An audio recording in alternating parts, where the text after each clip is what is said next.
இவர் நாசரத் யோகி. நாசரத் யோகி. உலகம் சுத்தமாக இருக்கணும்.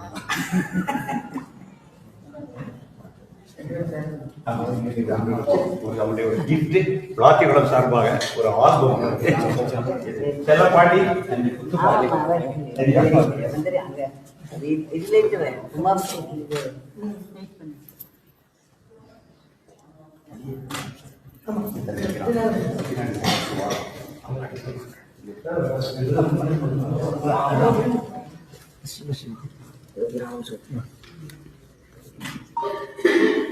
அது வந்து பெரிய இதா இருக்கு, பார்த்தாலே வீரமா இருக்கு.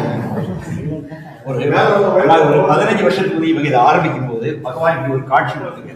இப்ப ஒரு சின்ன பீடம் உண்டு, ஒரு விளக்கேற்றி வச்சோம்னா அந்த நிழல்ல வந்து ஒரு லிங்கமும் லிங்கத்துக்குள்ள யோகியும் இவங்க காட்சி போடுறாங்க. அதை அப்புறம் இவங்க படமாக்குனாங்க. அதுக்கப்புறம் நாங்க சிலையாகிட்டு திருவண்ணாமலையில இந்த மகாசிவராத்திரி அன்னைக்கு 12 மணிக்கு இந்த சிவன் வந்து இது வந்து ஒரு ஸ்தம்பம், தீ ஸ்தம்பம், அதாவது ஒரு காலம் ஆஃப் ஃபயர், ஒரு ஒரு தீப்பிழம்பா தானே இருந்தார் அருணாச்சலேஸ்வரர்.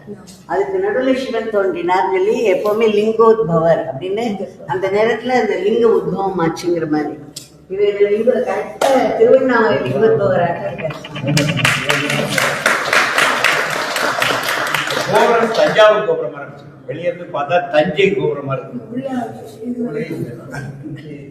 மேல வர ஸ்டண்ட் உள்ள நுழைஞ்சோடனே லிங்கோத்பவரான பகவான் இருக்காரு. அருணாச்சலேஸ்வரியும் பகவானை சேர்த்து கொண்டு வச்சுட்டாரு.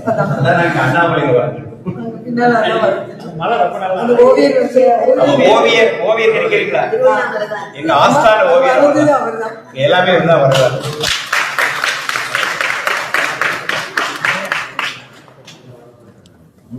இங்க உள்ள எல்லா ஓவியங்கள் முன்னாடி ஃபுல்லா ஓவியங்கள் இங்க வரைய போறேன். நிறைய ஓவியங்கள் ஃப்ரீயா வருது.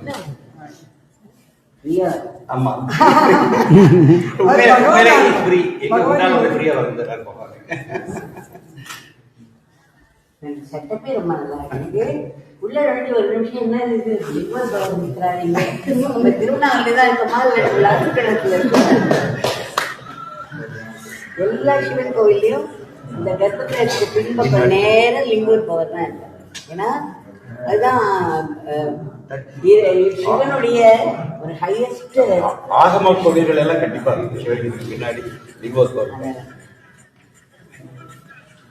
விதவிதமா அவதாரம் எடுக்கிறாங்க. உண்ணாமலை கோயில்ல இன்னைக்கு உண்ணாமலை வந்து